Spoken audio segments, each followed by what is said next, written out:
DNA में अब हम आपको यूपी में परीक्षार्थियों की भीड़ की कुछ खास तस्वीरें दिखाने जा रहे हैं। ये तस्वीरें सिस्टम की लापरवाही और अव्यवस्था की है। हमारे देश में परीक्षाओं के आयोजन में परीक्षा केंद्र तय करते वक्त ये नहीं सोचा जाता है कि परीक्षार्थी आएगा कैसे, वो एग्जामिनेशन सेंटर तक पहुंचेगा कैसे। 15 और 16 अक्टूबर को Uttar Pradesh subordinate staff selection commission यानी कि उत्तर प्रदेश अधीनस्थ सेवा चयन आयोग ने प्रारंभिक पात्रता परीक्षा का आयोजन किया था।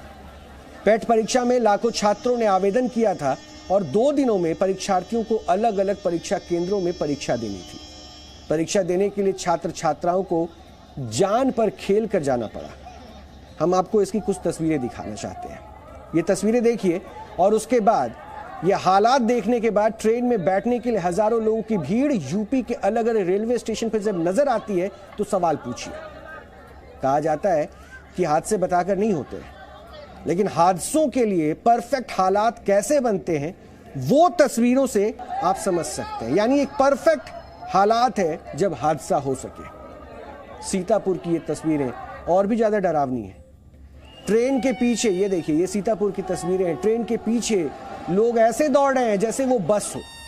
दरअसल परीक्षा खत्म होने के बाद ये परीक्षार्थी जल्दी से जल्दी घर जाना चाहते थे और ट्रेनों की संख्या उतनी ही थी जितनी हमेशा रहती है, और ऐसे में इन छात्रों को जो भी पहली ट्रेन मिली उसमें ही बैठने की जद्दोजहद में ये लग गए। ये तस्वीरें त्योहारों के दौरान लगने वाली भीड़ जैसी नजर आती है और चलती ट्रेन के दौरान ही पटरियों के दोनों तरफ छात्र मौजूद हैं। नियम का पालन तो छोड़िए, व्यवस्था इतनी खराब है कि अगर कोई हादसा हो जाता तो प्रशासन और शासन को जवाब देते भी नहीं बन पाता। अब अगली तस्वीर भी आपको देखनी चाहिए। Etawah railway station. Etawah railway station पर भी ऐसी ही स्थिति थी। स्टेशन पर चंद पुलिसकर्मी मौजूद थे, व्यवस्था बनाते हुए ये जरूर दिख रहे थे, लेकिन छात्रों की संख्या इतनी थी कि वो संभाल नहीं पाए। ट्रेन की किसी बॉगी में चढ़ने के लिए 4 दरवाजे होते हैं, लेकिन अव्यवस्था का आलम देखिए कि छात्र इमरजेंसी एग्जिट के रास्ते भी बॉगी में घुसते नजर आए।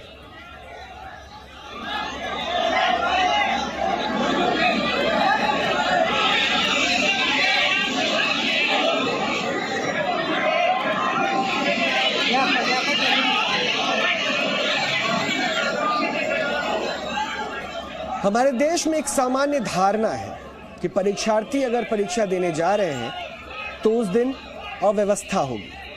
यूपी नहीं, किसी भी प्रदेश में सरकारी नौकरी वाली परीक्षाओं में ऐसे हालात बनते ही दिखते हैं, और इस तरह की तस्वीरें देखने के बाद हो सकता है कि आप इनमें छात्र छात्राओं की गलती देखें, क्योंकि हमने यही सिस्टम स्वीकार कर लिया है। जबकि होना यह चाहिए कि अगर किसी परीक्षा के लिए लाखों परीक्षार्थियों का आवेदन आ चुका है तो उनको परीक्षा दिलवाने के लिए उचित सिस्टम को भी तैयार किया जाना चाहिए। आपने देखा होगा कि किसी चुनावी रैली में भीड़ जुटाने के लिए उस पार्टी के कार्यकर्ता लोगों से पैसे, खाने का वायदा करके उसे बुलाते हैं। यही नहीं, चुनावी रैलियों में शक्ति प्रदर्शन के लिए पार्टी कार्यकर्ता बसों में भर भर कर लोगों को रैली स्थल तक भी लेकर जाते हैं और इस भीड़ के खाने पीने का भी इंतजाम करते हैं। मतलब चुनावी रैली में जाने वाले लोगों का आना फ्री, जाना फ्री और तो और खाना भी फ्री। अब चाहे लोग उस नेता को वोट दें या ना दें, लेकिन कार्यकर्ता काफी पैसा खर्च करके अपने नेता की वाहवाही करवाने के लिए भीड़ जुटाता है, और रैली में भीड़ जुटाने की भी एक खास व्यवस्था बनाई जाती है जिसमें पैसा खर्च होता है। लोगों के लेकर आने से लेकर उनको वापस घर पहुंचाने तक के लिए भी पूरी प्लानिंग पहले से तय होती है। लेकिन देश की विडंबना यह है कि छात्रों को परीक्षा दिलवाने के लिए किसी भी तरह की सुविधा नहीं दी जाती, कोई प्लानिंग नहीं होती। फ्री सुविधा तो छोड़ ही दीजिए, पेड सुविधा भी ठीक से नहीं दी जाती है। और ये तस्वीरें जो लगातार हम आपको दिखा रहे थे उसी सिस्टम की कमजोरी की है। ये तस्वीरें आपके सामने हैं। इन तस्वीरों में बहुत सारे सवाल हैं। रैलियों के लिए पूरी व्यवस्था हो जाती है क्योंकि वहां पे कार्यकर्ता जिम्मेदारी उठा लेता है, लेकिन जिन छात्रों में देश का भविष्य नजर आता है उन छात्रों को परीक्षा सेंटर तक पहुंचने के लिए भी, जबकि फीस जमा करके पैसे जब देकर भी वो व्यवस्था नहीं मिल पाती है जिससे वो सेंटर तक पहुंच पाए। और अफरा तफरी की जो तस्वीरें हैं वो अमूमन ऐसी दिखी जाती है। वैसे किसी चुनावी रैली या उद्घाटन समारोह में भीड़ जुटाने के लिए देश का सिस्टम शानदार व्यवस्था करता है। क्या इसी तरह की व्यवस्था परीक्षाओं के लिए नहीं की जा सकती है? हो सकता है कि सिस्टम में घुल चुके लोग यही कहें कि परीक्षार्थियों के लिए फ्री बस, फ्री ट्रेन जैसी सुविधा सरकार का खर्च बढ़ाती है। तो क्या ऐसा नहीं हो सकता कि लाखों परीक्षार्थियों वाली खास परीक्षा के लिए विशेष ट्रेनें, बसें चलाई जाए? ये सवाल बहुत जरूरी है, बहुत बड़ा है। ट्रेन है नहीं ज़्यादा, स्पेशल ट्रेन चलानी चाहिए गवर्नमेंट को, 2-3 या तो सेंटर स्थायी करने थे डिस्ट्रिक्ट में।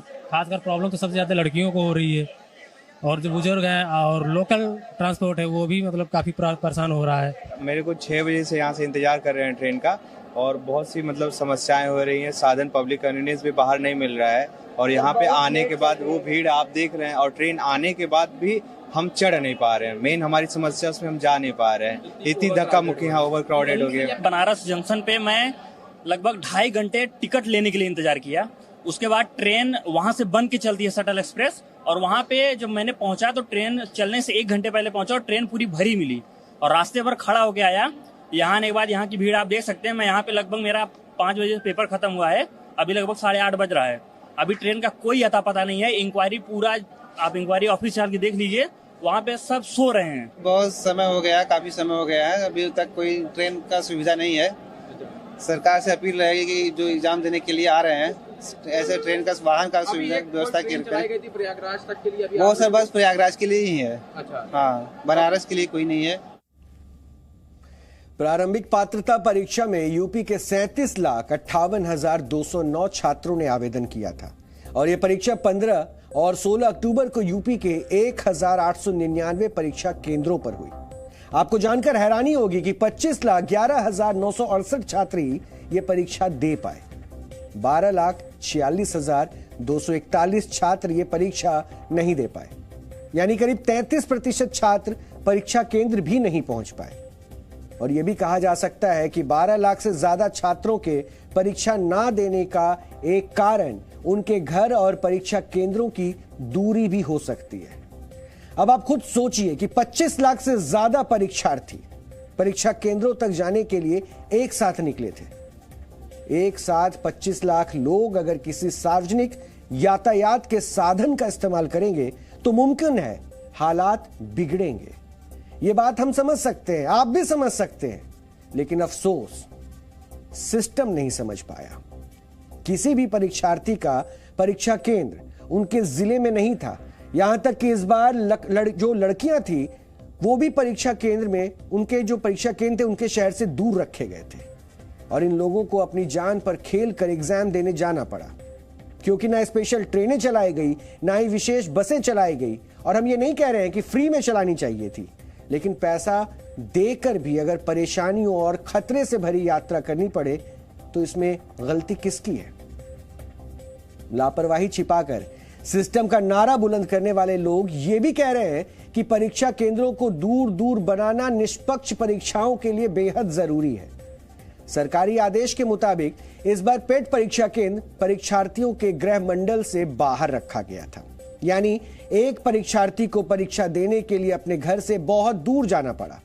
दरअसल यूपी में 75 जिले हैं, इन्हें 18 मंडलों में विभाजित किया गया है, और एक मंडल में औसतन 4 से 6 जिले होते हैं। मतलब ये कि परीक्षार्थियों के लिए परीक्षा देना एक चुनौती बन गई, और छात्रों ने परीक्षा केंद्र तक जाने के लिए एक लंबी दूरी अपने खर्च पर और बिना किसी विशेष यातायात व्यवस्था के तय करनी थी। और परीक्षा केंद्रों को दूर दूर बनाने की व्यवस्था इसलिए भी बनाई गई है ताकि परीक्षाओं में नकल ना हो सके। अगर लाखों छात्रों को एक ही दिन दूर दूर भेजने के बजाय पहले ही केवल शिक्षकों की अदला बदली की गई होती तो भी निष्पक्ष और नकल रहित परीक्षाएं मुमकिन हो सकती थी। यह परीक्षा यूपी की सबसे बड़ी परीक्षा होती है। इसमें अन्य राज्यों के छात्र भी हिस्सा लेते हैं, और अन्य प्रदेशों के परीक्षार्थियों के लिए यूपी की सीमा से लगे जिलों में परीक्षा केंद्र बनाए गए थे। लंबी दूरी तय करना ऐसे परीक्षार्थियों की मजबूरी थी, और परीक्षा केंद्रों को परीक्षार्थियों के जिले न रखकर मंडल से बाहर फिक्स कर दिया गया और परीक्षार्थियों के ऊपर छोड़ दिया गया कि वो कुछ भी करके परीक्षा देने पहुंचे। और ग्रुप सी के लिए हुई इस परीक्षा का रिजल्ट 1 साल के लिए मान्य होता है और इसे 1 साल में जो भी सरकारी नौकरियां निकलती है उसमें छात्र फॉर्म भर सकता है, यानी उसमें वो आवेदन कर सकता है। और पहले सरकारी नौकरी के लिए लाखों लोग आवेदन करते थे, लेकिन अब जो परीक्षार्थी पेट पास कर लेता है वो मुख्य परीक्षा में हिस्सा ले पाता है। इससे आप समझ सकते हैं कि सरकारी नौकरी की इच्छा रखने वालों के लिए यह परीक्षा कितनी अहम होती है। ऐसी अहम परीक्षा के लिए जो व्यवस्था सरकारी स्तर पर होनी चाहिए थी वो नहीं थी और यही वजह रही कि परीक्षार्थियों की भीड़ रेलवे स्टेशनों और बस स्टेशनों पर यूं नजर आई, परेशान, बेबस, लाचार और बार बार कुव्यवस्था की शिकार।